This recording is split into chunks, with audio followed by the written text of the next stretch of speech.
जय हिंद साथियों। मैं पंडित मनमोहन झागामा, बैरिस्टर असदुद्दीन ओवैसी साहब, जो हिंदुस्तान के सबसे ईमानदार नेता, उनका मैं एक अदना सा सिपाही हूँ। सबसे पहले तो मैं बधाई देना चाहूँगा हरियाणा हाई कोर्ट को, जिन्होंने नूह दंगा के उपरांत खट्टर सरकार, भाजपा सरकार, गरीब मुस्लिम विरोधी सरकार के द्वारा जो बुलडोजर एक्शन चला, उस बुलडोजर एक्शन को रोकने का आदेश देना, स्वतः ही संज्ञान ले लेना, यह साबित करता है कि आज भी हमारे देश में जो लोकतंत्र का खंभा न्यायपालिका है, आज भी वो जिंदा है और लोगों की उम्मीदें उनसे ही टिकी पड़ी है। मैं पुनः ऑल इंडिया मजलिस-ए-इत्तेहादुल मुस्लिमीन की तरफ से हरियाणा पंजाब हाई कोर्ट चंडीगढ़ के उन जज महोदयों का आभार व्यक्त करता हूं, जिन्होंने तत्काल संज्ञान लेते हुए सरकार के द्वारा गरीबों के झोपड़ी को उजाड़ने का जो कार्रवाई हो रहा था, उसे आपने रोका। इसके लिए मैं आपको बहुत बहुत बधाई देता हूं। और उसके साथ साथ मैं माननीय न्यायालय से एक अनुरोध करना चाहूँगा कि जब आपने संज्ञान ले ही लिया तो एक संज्ञान और लेने की कृपा करें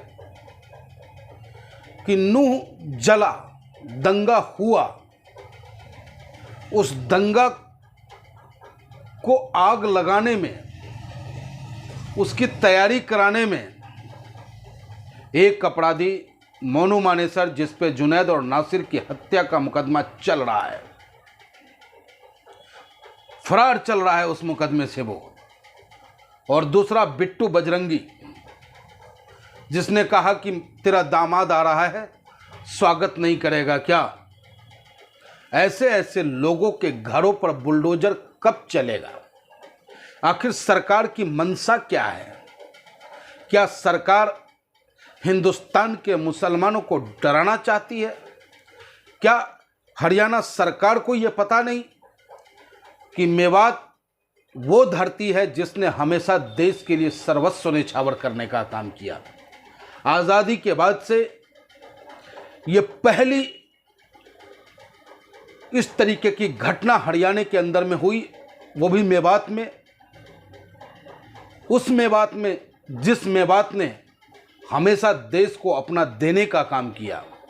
मेवात में भाईचारा चरम पे थी। वहाँ रहने वाले हिंदू और मुसलमान भाई आपस में प्रेम से रहते हैं। बीते कांवड़ यात्रा के दौरान वहाँ के मुसलमान भाइयों ने बड़ी ईमानदारी और तत्परता के साथ भाईचारा बनाते हुए शिव भक्त कांवड़ियों का अभिनंदन किया। आखिर ऐसी क्या वजह रही कि नूह जल बैठा, मेवात जल उठा? इसके तह तक जाने की आवश्यकता है।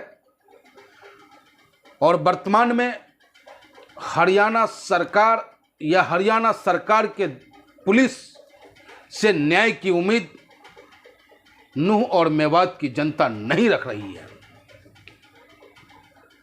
नूह में नौजवान या तो पलायन कर चुका है या उसे उठा करके जेल में बंद करने का काम हरियाणा प्रशासन कर रही है। तो मैं चाहूँगा कि माननीय न्यायालय इसको भी संज्ञान में ले। आग एक तरफा नहीं लगता, जो भी दोषी है उस पर कार्रवाई हो। क्या मौलाना साद की हत्या करने वालों के घर पे बुलडोजर चला? पूछता है ऑल इंडिया मजलिस-ए-इत्तेहादुल मुस्लिमीन।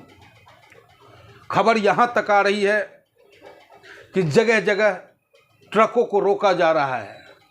ट्रक को रोककर उनसे उनकी शिनाख्त और पहचान करने के बाद अगर वो मुस्लिम निकलता है तो उसके साथ मारपीट की जाती है, उसको धमकाने का प्रयास किया जाता है, जो अपने लोकतंत्र के लिए ठीक नहीं है। सर सैयद साहब ने कहा था कि माँ भारती के दो आँख है, भारत के दो आँख हैं, एक हिंदू है तो एक मुसलमान है। अगर इनमें से एक भी आँख अगर खराब हो जाए तो उसे काना कहते हैं। और मैं खट्टर सरकार से भी मांग करता हूं कि नूह में जो दोषी है उस पे आप कार्रवाई करें, लेकिन उस उपद्रव की आड़ में आम मुसलमान भाइयों को परेशान न किया जाए, आम हिंदू भाइयों को परेशान न किया जाए।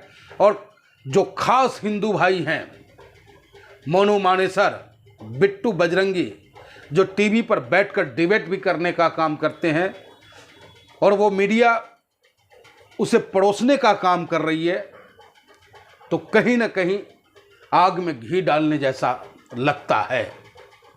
तो खट्टर सरकार से अनुरोध कि तत्काल मोनू मानेसर को गिरफ्तार किया जाए, उसके आय का स्रोत क्या है उसकी भी जांच कराई जाए, उसके बाद उसके घरों पे भी बुलडोजर चले, ताकि औरों पे जो बुलडोजर चला है उन्हें लगे कि हरियाणा सरकार बराबर का न्याय कर रही है। जय हिंद, जय भारत, हिंदुस्तान जिंदाबाद। बैरिस्टर असदुद्दीन ओवैसी साहब जिंदाबाद।